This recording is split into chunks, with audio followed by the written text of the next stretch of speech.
अगर कश्मीर जैसे मजलूम मुसलमानों के दिफा के लिए जंग हो तो क्या गैर मुस्लिम हुकूमत के मातहत लड़ने वाले मुसलमान शहीद कहला सकते हैं? दुनिया भर में मुसलमान कई खितों में मजलूमियत और जुल्म का शिकार हैं, खास तौर पर भारतीय मकबूजा कश्मीर में, जहां मुसलमानों पर रियासती जबर, नाइंसाफी और इंसानी हुकूक की संगीन खिलाफ वर्जियां रोजमर्रा का मामूल बन चुकी हैं। ऐसे में एक मुसलमान के दिल में ये सवाल उठना फितरी है कि अगर जुल्म के खिलाफ जंग हो, एक तरफ मुसलमान हुकूमत हो और दूसरी तरफ गैर मुस्लिम हुकूमत जैसे भारत, और दोनों में मुसलमान फौजी शामिल हों, तो क्या भारत के मातहत लड़ने वाला मुसलमान भी शहीद कहला सकता है? आए उस नाजुक मसले को दियांतदारी, इस्लामी तालीमात और उलमा की आरा की रोशनी में समझते हैं। 1. कश्मीर में मुसलमानों पर जुल्म, क्या ये दीनी मसला है?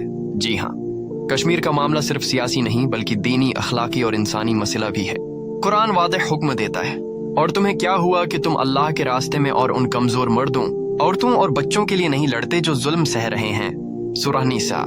यानी जब किसी मकाम पर मुसलमान कमजोर किए जा रहे हों, इन पर जुल्म हो रहा हो, तो उनके दिफा के लिए लड़ना जहाद के जुमरे में आता है, बशर्ते का नियत और क़ियादत इस्लामी हो। 2.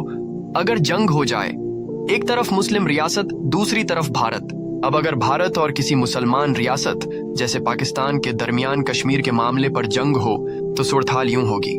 मुसलमान फौजी जो इस्लामी रियासत के तहत लड़े, मिसलन पाकिस्तानी फौजी, अगर उनकी नीयत अल्लाह की रिजा, मजलूम मुसलमानों का दिफा और इस्लाम की हरमत का तहफ़्फ़ुज़ हो, तो ये जंग उनके लिए फी सबील अल्लाह होगी, और अगर वो मारे जाएं तो शहादत का मर्तबा हासिल हो सकता है।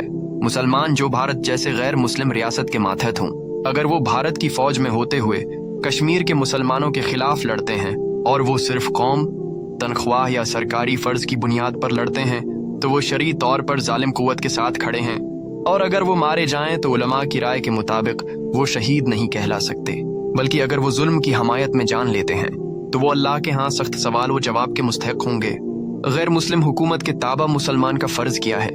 ऐसा मुसलमान जिसका ताल्लुक भारत जैसे मुल्क से हो जहाँ हुकूमत गैर मुस्लिम है, इस पर लाजिम है कि वो जुल्म में शरीक ना हो, मजलूम मुसलमानों की हमायत करे, चाहे जबान, कलम या दुआ के जरिए। अगर हुकूमत उसे ऐसे किसी अमल पर मजबूर करे जो इस्लाम के खिलाफ हो, तो इनकार करे।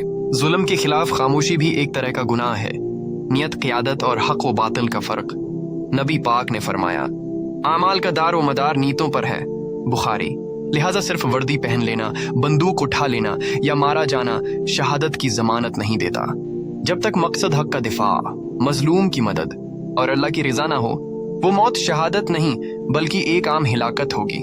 कश्मीर के मुसलमानों पर होने वाला जुल्म महज सियासी मसला नहीं बल्कि दीनी फरीजे की आवाज है।